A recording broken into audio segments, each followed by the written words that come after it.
All right, so I want to tell you a couple of things about what this isn't about as far as I'm concerned. Right. I'm not going to talk about sexual politics. It's not my primary concern. What I'm going to talk about is freedom of speech, and I want to tell you a few things about freedom of speech, okay? Because I've been thinking about this very carefully.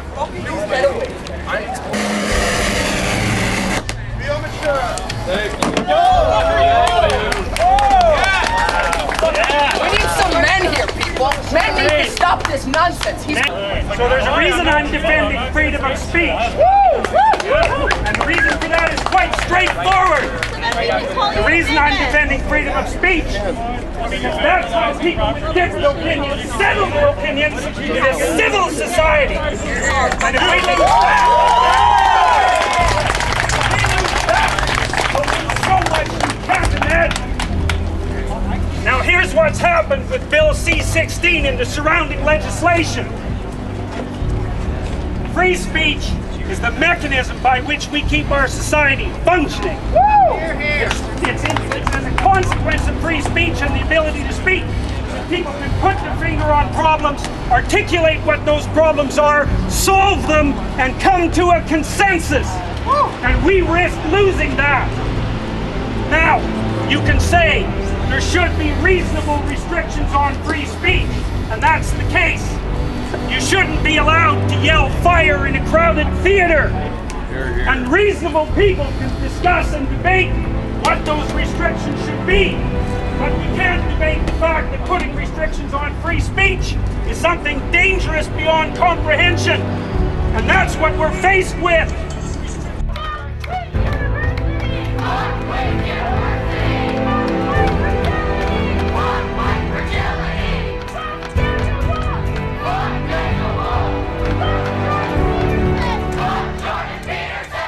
Here to protest Jordan Peterson being given a platform at Queen's University. Jordan Peterson, aside from not knowing what he's talking about vis-a-vis the law, Peterson tends to incite hatred wherever he goes. It's not a discussion about which toppings you like on pizza, it's a discussion about which people should be considered human, which people we should respect. And that's not a debate that should happen anywhere. It's important because we're not just going to let it happen. We have to show that the Queens and Kingston community does not support this kind of rhetoric, and we won't stand for it.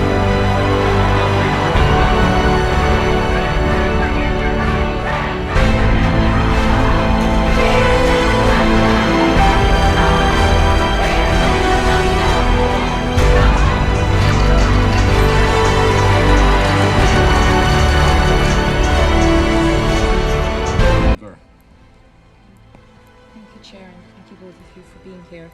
I was trying to take notes, but I think I got this right, Mr. Peterson, that you talked about this bill as being an expression of the vanguard of ideology. Am I right in thinking?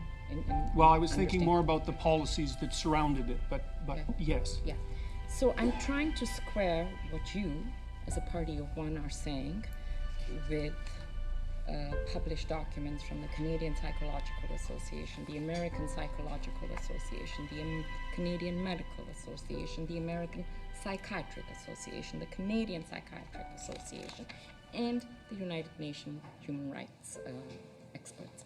So these are all, these are not parties of one. They are associated. They are all, I imagine, lots of psychologists are members of the Canadian Psychology Association and the Canadian Psychiatry. So how are we to square what you're saying, which is your opinion, which you are absolutely entitled to, with what everyone is saying, plus the feelings and testimonies of the people who have suffered over 30 years, who've been taking issues to court? These are people who we've listened to. So how are we to square this? Okay, well, with regards to your second point, if the people that you're listening to aren't randomly selected from a population, then their opinions are worthless from the perspective of testimony, because you don't know if you're dealing with a biased sample. And that's a big problem with the public consultation process that underlied this bill. And you can not appreciate that if you'd like, but it's standard practice in any in any polling institution or any body that's attempting to extract a genuine opinion out of a so-called community of people. And if that isn't followed, then you can't tell if the information that you're receiving is biased. And this, with regards to your first point, what exactly are all those people who aren't thinking the same way as me saying? You said that there's a bunch of them and a bunch of groups, but you never said what they're saying precisely. Well, I think our chair would rule me out of order if I proceed. No, you're fine. To read out what they're all saying. But in general, they say they oppose discrimination and harassment because of gender identity and gender expression. And then there's 3 pages, which I can share. I oppose discrimination against gender identity and gender expression. That's not the point. The point is the specifics of the legislation that surrounds it and the insistence that people will have to use compelled speech. That's what I'm objecting to. I've dealt with all sorts of people in my life, people who don't fit in all sorts of different ways. I'm not a discriminatory person. There's 500 hours of my teaching to my classrooms on tape on YouTube, and nobody's found a smoking pistol. I'm not a discriminatory individual, but I think this legislation is reprehensible, and I do not believe for a moment that it will do what it intends to do. I also don't think that my opinion deviates substantially from the bodies that you're describing, because you haven't provided any evidence that they say anything other than discrimination is a bad thing.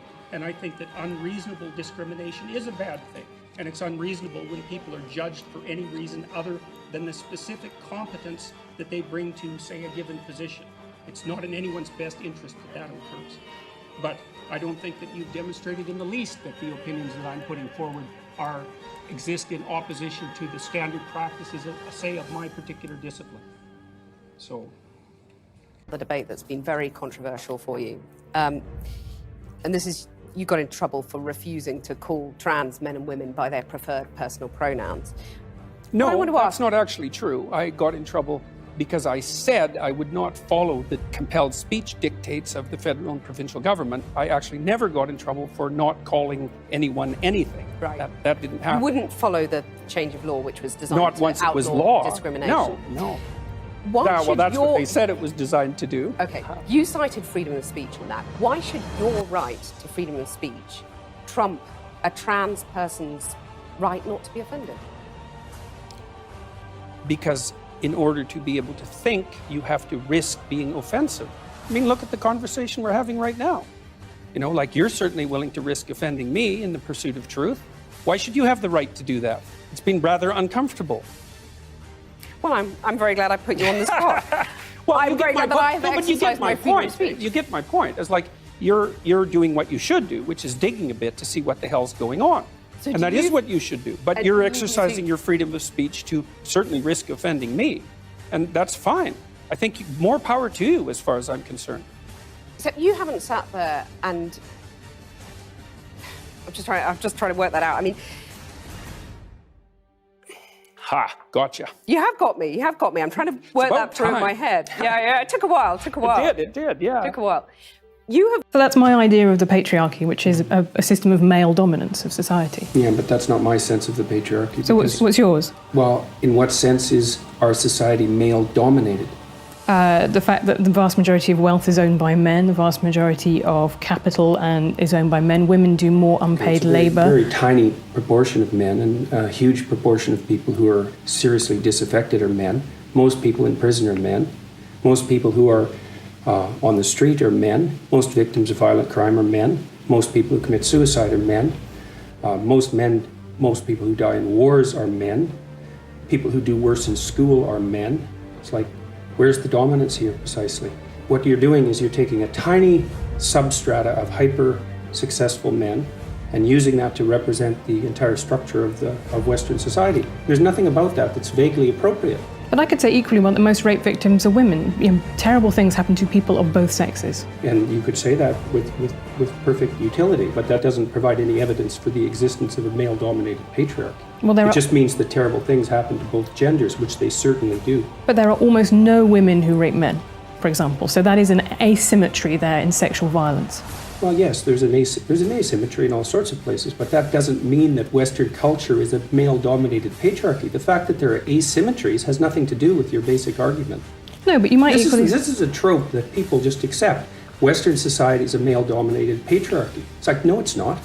That's not true.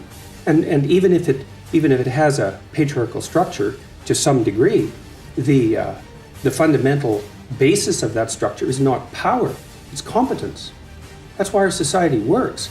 It's only when a structure degenerates into tyranny that the fundamental relationships between people become dependent on power.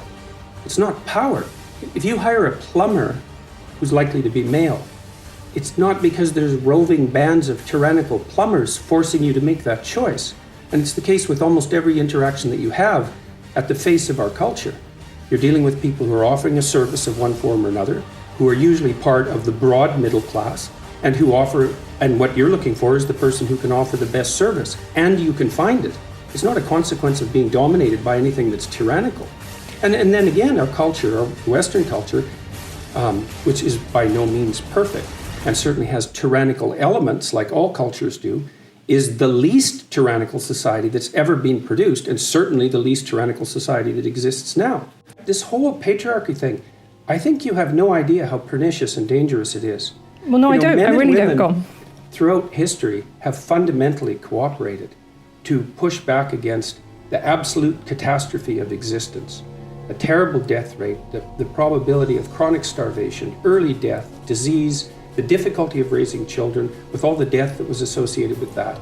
And to look backwards in time and say, well, basically what happened was men took the upper hand and persecuted women in this tyrannical patriarchy is an absolutely dreadful misreading of history. It's a terrible thing to teach young women, and it's a horrible thing to inflict upon men. Tonight's talk, this is the most popular talk we've ever done in 15 years.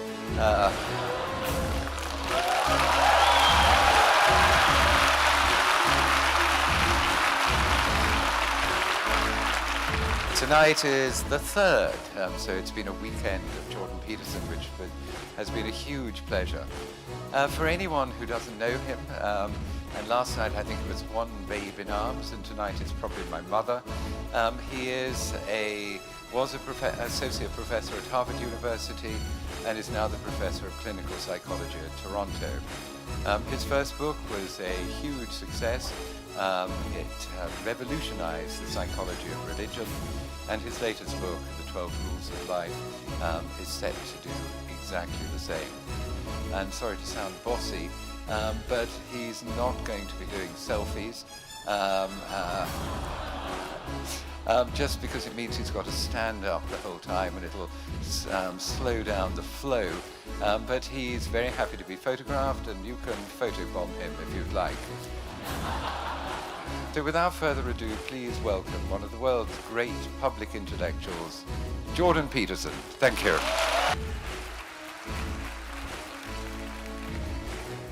You say, okay, so fine, you adopt a little responsibility for yourself and you can sleep with a clean conscience.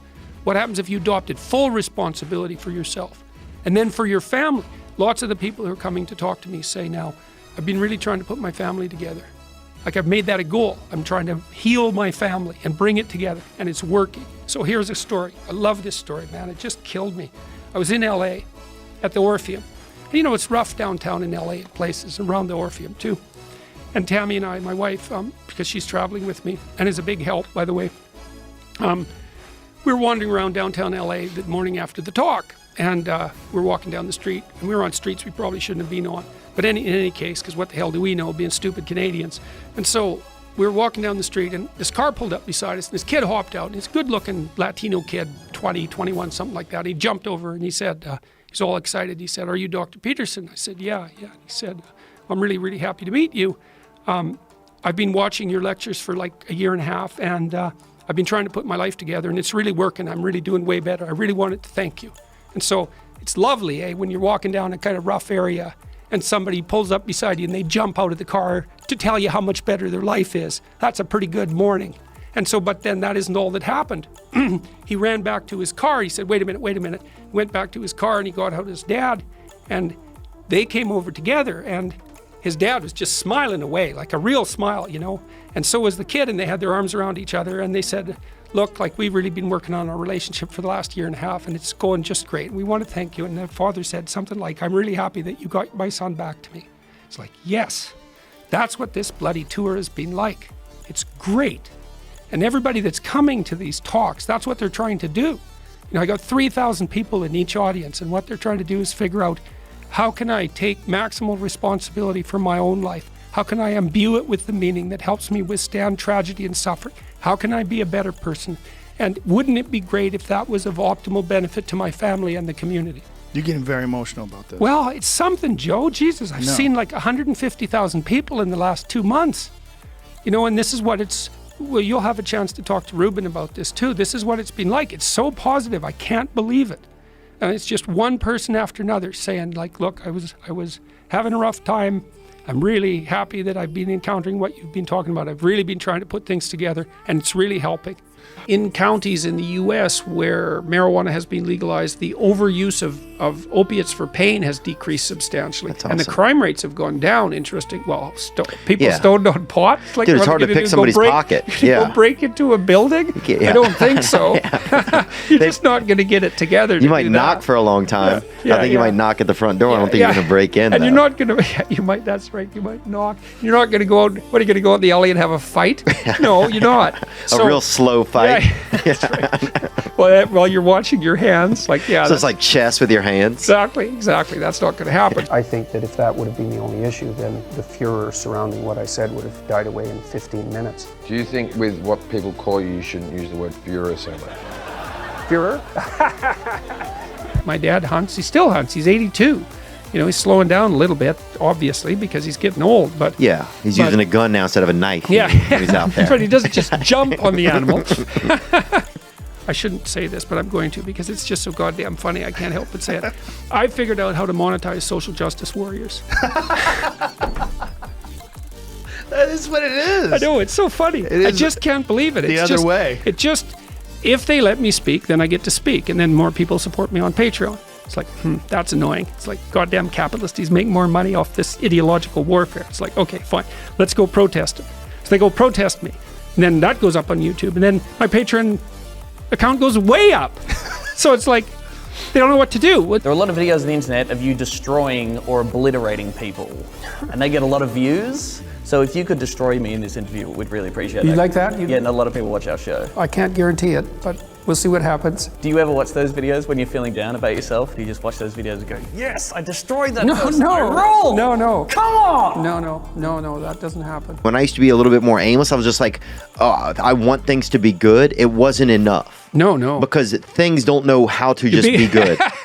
This is true. All by left to themselves, things go from bad to worse. Things will go out of town. Things will, yes, that's entropy. Yeah, like leave your house alone for a year. Yeah. See what happens to it. It's like, oh, it's way better. It's like, no, it's not. It has black mold everywhere, right? And a vandal has moved in. There's graffiti everywhere. And there's squirrels drawing a pentagram. Like things have gotten out of hand. Exactly. That's definitely not good when that happens. There's a maxim that's often applied by people who work in old age homes, which is never do anything for the residents that they can do themselves. Right? They can't steal their own money and have sex with their sleeping body.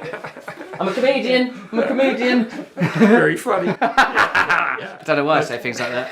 It's paid off over the long run, Right. You've connected a lot with a lot of young men, lots of different people, but young men particularly seem to, find something in your message. I'm a young man. I'd like to be improved, please. Yeah. I want to stop being a pathetic weasel. Yeah, that would be good. Are you a pathetic weasel? Well, I'd like to. You seem to be doing all right. I'm doing fine. Yeah, well, so you're not as pathetic as you might be. And I'm not trying to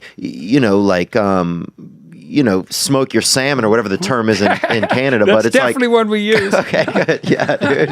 All right, yeah. I don't know. You know what my porn is? Going to the Williams-Sonoma store. I know. It is female porn. All those pots. Oh, the pots and pans. No, but seriously. Bill's are the philosophy. Yes. But in trying to achieve equality with the annihilation of category is not a successful route. Yes, that's exactly right. That's exactly right. That is not a successful route. Thank you, Dr. Professor Jordan Peterson. We have good chats, don't we? That was great. Yeah, that was really good. Right? No, I'm not saying that.